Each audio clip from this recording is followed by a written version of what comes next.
Igbo channels. Chibozo Kafo. How you doing, my mom? I'm alright. I took coffee this night. I know that some people will be wondering this while I'm doing live video early in the morning from Niger for the first time. Yeah, I guess this is the first time I'm ever doing live video in the morning. And here I'm gonna buy now, I will be 7:33 or 7:30 if I'm not mistaken. Igbo channels, I'm right, Abi. Here I'm gonna buy now, I will be 7:30 a.m. Meanwhile, here in Canada, or Albany, you know. Say walk or hide you, neburego. Now, I don't mean neburego that way. Now say walk or hide you. Mechum potuna sino bodo shirike. Once you are joining me, you share this video. You know, these days we are kind of okay, yeah, I'm correct. 7:34. Okay.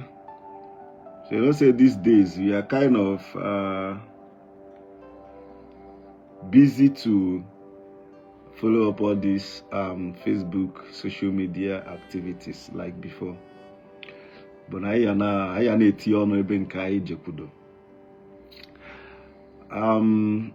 Facebook when I follow ihe Ken na ndị otu ya na-emesasị na eme arrest. You know, a kind of video and post. Ejikwe may arrest, may arrest. This one, that one. Also, I also saw video Utobo na akpọ J Park. Ka ọ na-asị na ndị ụka jikwe eme ya ndị ụka ji eme ya. First thing first, na J Park ikwesịghị imere onwe gị ebere. All the like nzuzu gia amazi more. In fact, aga agwota in this life. You know. Sometimes I want to start from J Park. Sometimes when I see J Park always saying Ndioka, who is Ndioka? Konye wu Ndioka?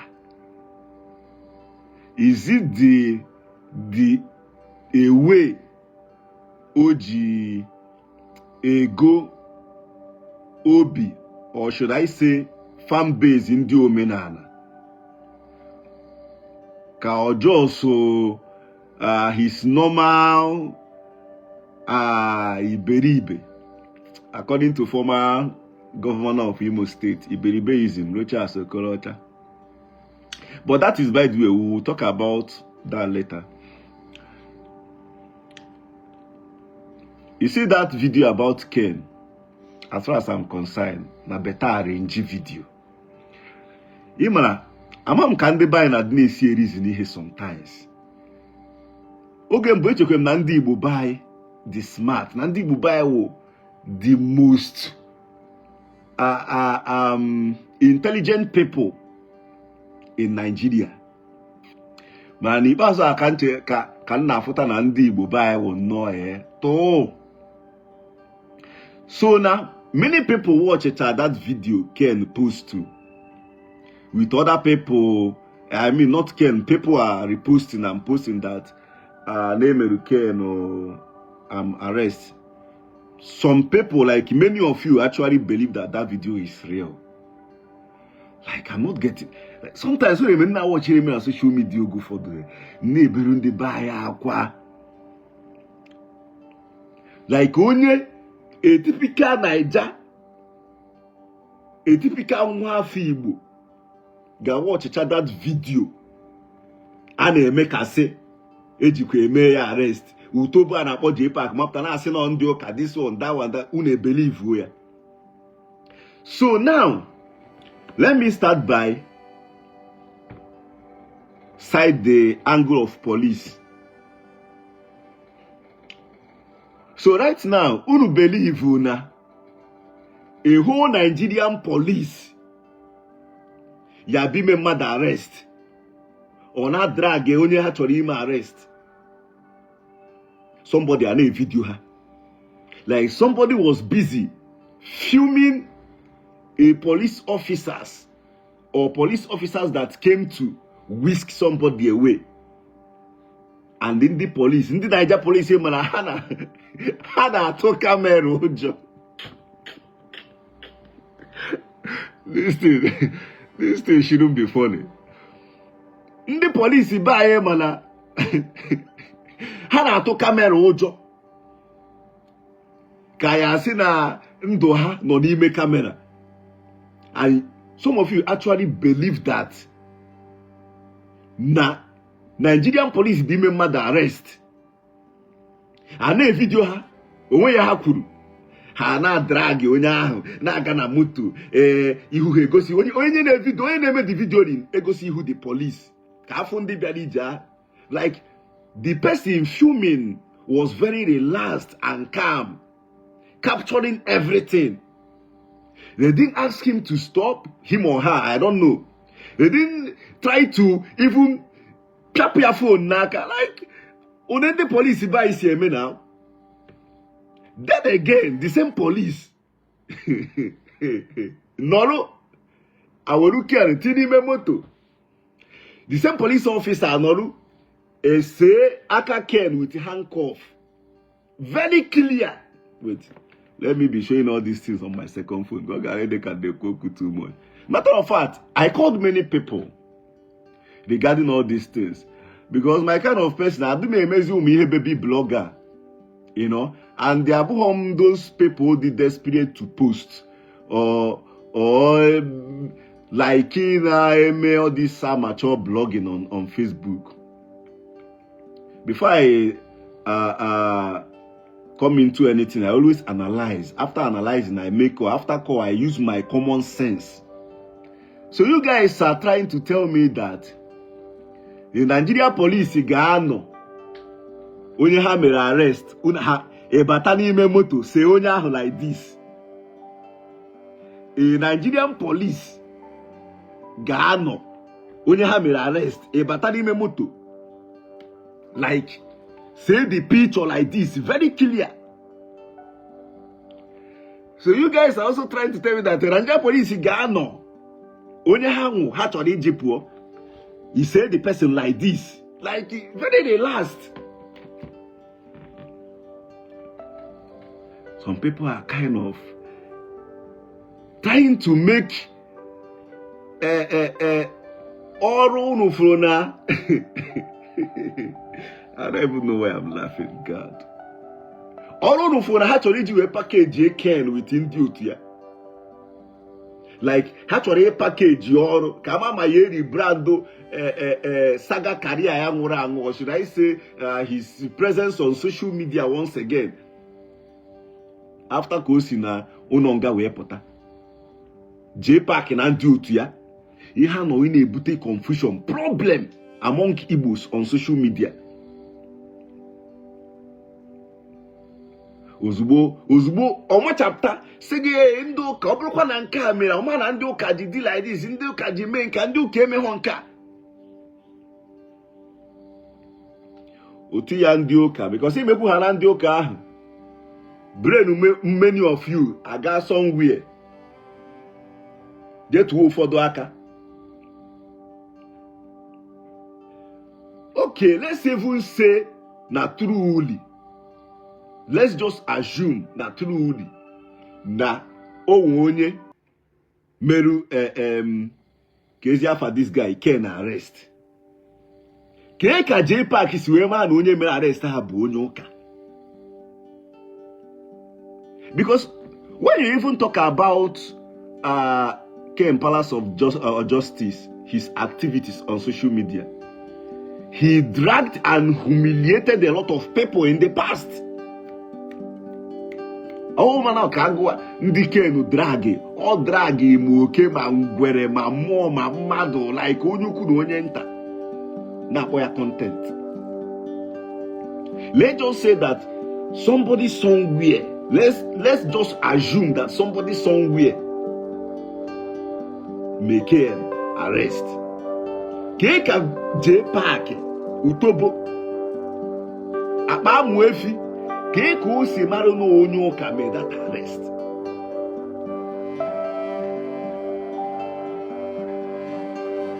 You know? Because Ogeru go gewo unnecessary or goa unnecessary problem I am on Igbo na-enwe on social media, especially this Facebook. Kamaka is here stop where face the other important thing. I could see the face in a buy because a lot. I'm free to say that when you talk about the three major tribes, I win a Niger. An Igbo, baby heka barara. Ndi ugwu na ya bụ ndị Boko na ndị bandistin. At least or the ozi too much ka then. Ono ka go ono ka akpọ among the three major tribes in Nigeria na ba Igbo an Igbo ka ezigbo gbese no n'isi. Many groups ana amadi ni terrorize ndị bai. Yana go of Mazin Nandi Kano. How many years gone on Ambolo? We are facing a lot of things. Ndinke Seba much after have their problem. Ndinke name their own activities on Facebook, on social media. Hane Brukunke Haneti. Ndinke Omena and Abuzi, Jesus Christ, a bugai, Jesus Christ, a bugai. Haneti. Umwezo ma. Ihe a na-efesi n'ala Igbo. Ejuo ha sị gị nọọsọ nsọ prank na saga bụ ihe ha na-aga ahịa on Facebook. All ihe people na like, all ihe ha ga-watch. Meanwhile, those people na sị na ihe people na watch, all ihe ha na like, all ihe ya ga-apịa. Ị ga na-afụkwa ha on some pages of the real content creators from Lagos, Benin and West in general. Na comment kwa na like kwa their videos na na engagement. Manodo side nke anyị nwa bụ akpọrọ ya Southeast. Ọhụrụ like unnecessary things and cause are in social media war, social media fight unnecessary. As far as I'm concerned, we make an arrest. As far as more the concerned, nobody took that guy. Oh, I'm whatever Hana Pitokodi. And it's high time, especially Utoba and Abo J Park. It's high time. You know how you are doing your thing on this social media space. Oh, you can't make this here like this. Obuze like or this here ka bronya hon. You know, I just came online. I saw many things. I was like, what's going on? How? Because it's not even making any sense to me. And for you to come out and put the direction straight, you switch here, you subo, T and Dioka. Then, ndị esi na ha na-atọ ọjị na kaika ya eburuzi ya na-agbakwawo ndị nke ajime nka ndị nke emehụ nka dị ọgụ a na-eme ka ama all this unnecessary social media fight a na-eme ka ama anyị akọtel ya ị na-awụ ya ọkụ awe na-awụ crazy na awụ ifu na-adị onewu. It's not making any sense.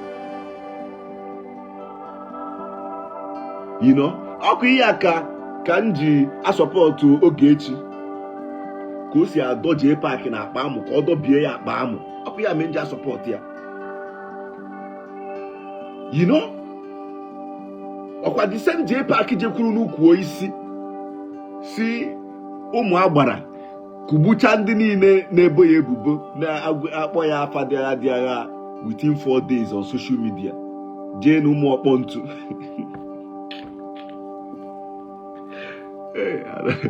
I don't even know why I'm laughing. Ọkwa the same day park je n'ụmụ ọkpọ ntu. Je na-ayọ oisi ụmụ agbara. Ka ọkụ jiri 4 days kugbucha onye ọbụla n'ebo ebubo online. That's why I don't know say ndị ụka enweghị forgiveness. Then obviously ndị ụka enweghị forgiveness. Ijọ onye ebo anyways. Anyị ma ka ha si o si biri na. You know?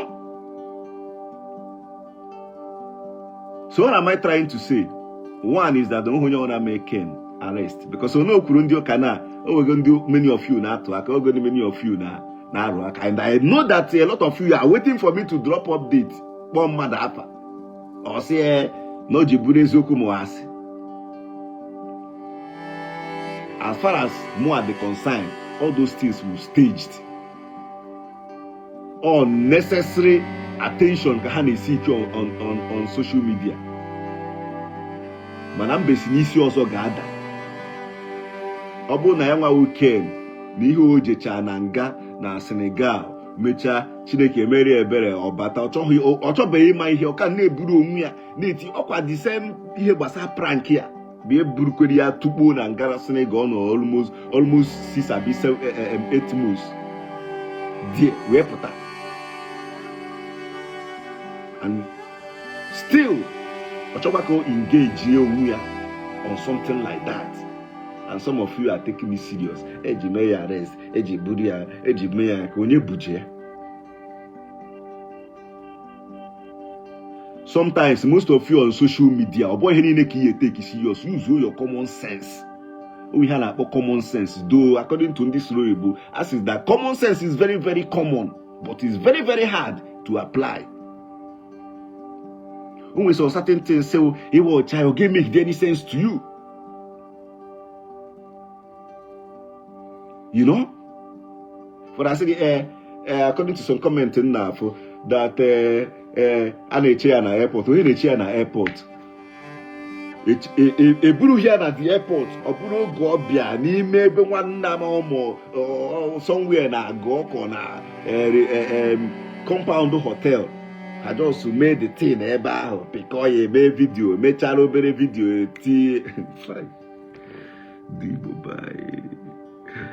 for people on social media will know about. That's why they are deceiving many of you with unnecessary things. As far as I'm concerned, when we make an arrest, all those things will arrange. Now me they talk am. Because I watch go video, I watch. It's not even making any sense to me. And they put go call in them may put as if no dear had it. You know? So the people they behind that particular whatever arranged stage video is Ken, J-Park and Andy Utia. Or how are they behind it? Take it or leave it. And it's high time has stop all this rubbish. Because na obia deka India and India. When a kind of misunderstanding, people like them behave to do all those things. If you go more man content, ya na bu. Abono blogging actually them. Me blogging, post way news, post way important things.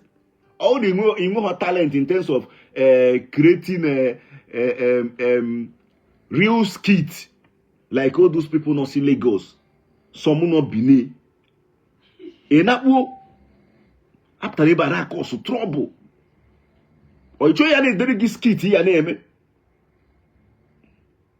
It's high time we stop all this rubbish.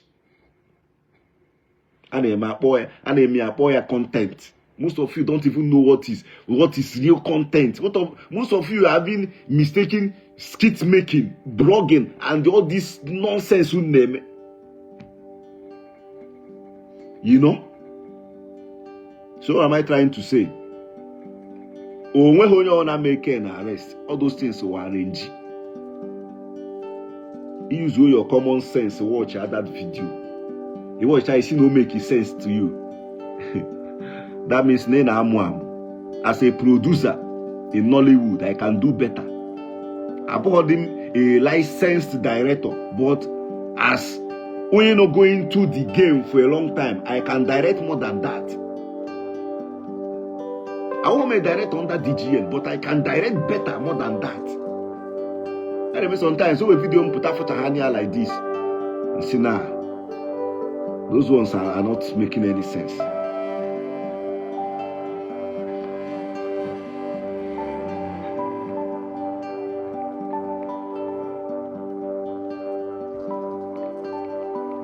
You know?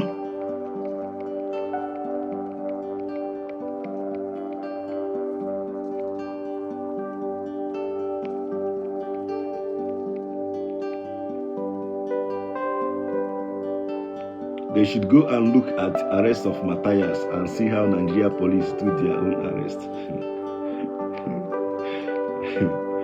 My brother. It's not making any sense to me. Nigeria police be able to arrest. Are they me at home as he brave?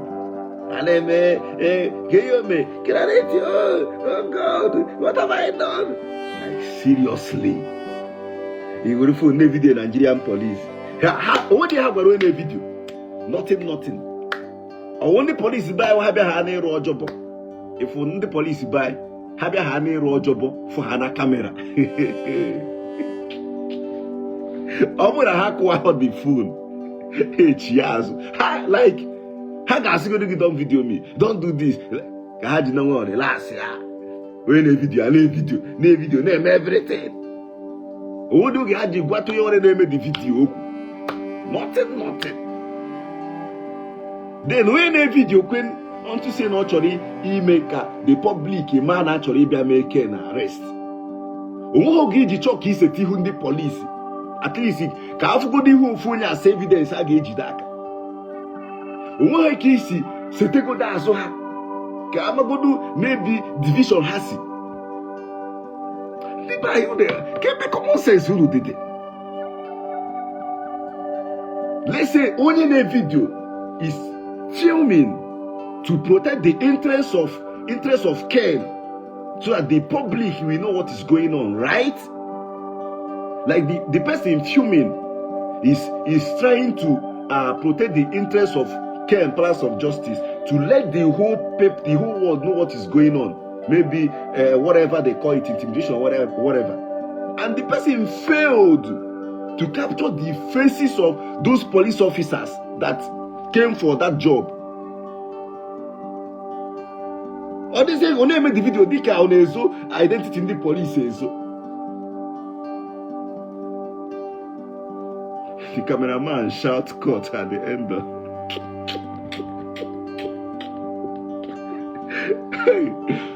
Chebuzo, Igbo channels. This thing is not making any sense. From pay but I'm online for people who post to see all those things. Making arrest this one that. Watch the video and see put an and they buy no for the anime brain. Like, does it mean that smoke and rock sinobur on the buy appetizing and keep as well? You know? Abia Kamuru Ken. In a film, in a video, so that he create awareness. People man, okay, this guy just go battle, habia buria for no this, you know. He met the whole faces of the police bureau the job. He knows who he is. He met the whole their this thing. At least most of them, their division number, everything now their vest. And the police officer, a typical Nigerian police, camera na tojo. Oh, go you see, don't film me. Or come out that phone. When you phone, and they so na cover everything. Emeta, another, and they make a go another. Come here. I don't have Tina Mutu. Zoom off.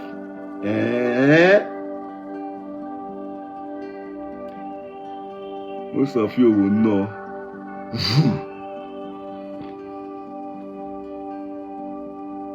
Like seriously.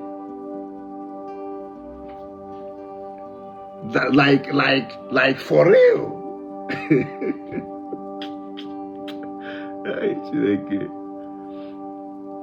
You what you go do? This thing now.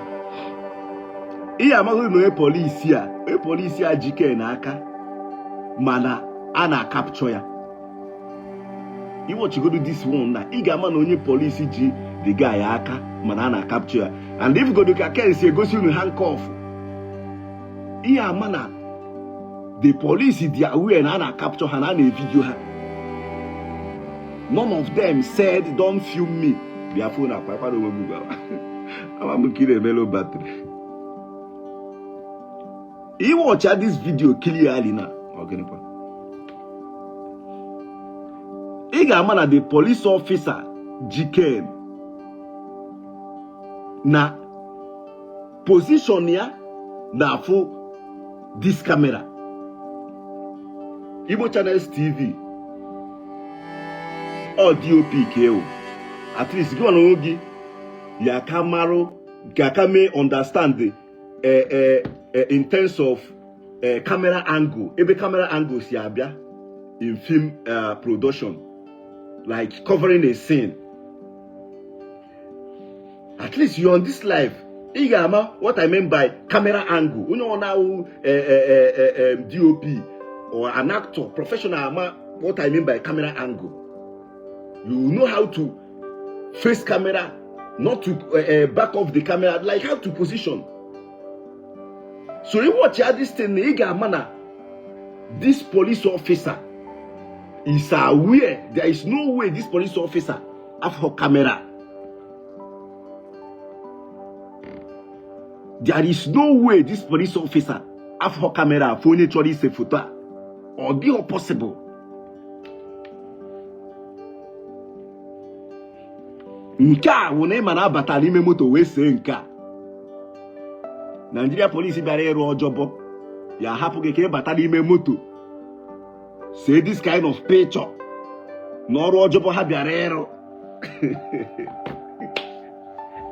And all these things on this video, none of the police say, no, I hope you are not snapping me, don't snap me, remove that camera, remove that phone. Some of you should get accommodated.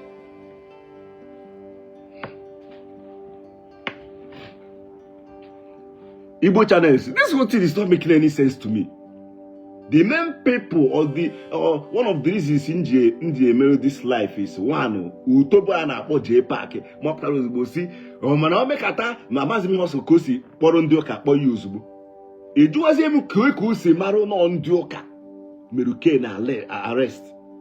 What exactly is he trying to put out there?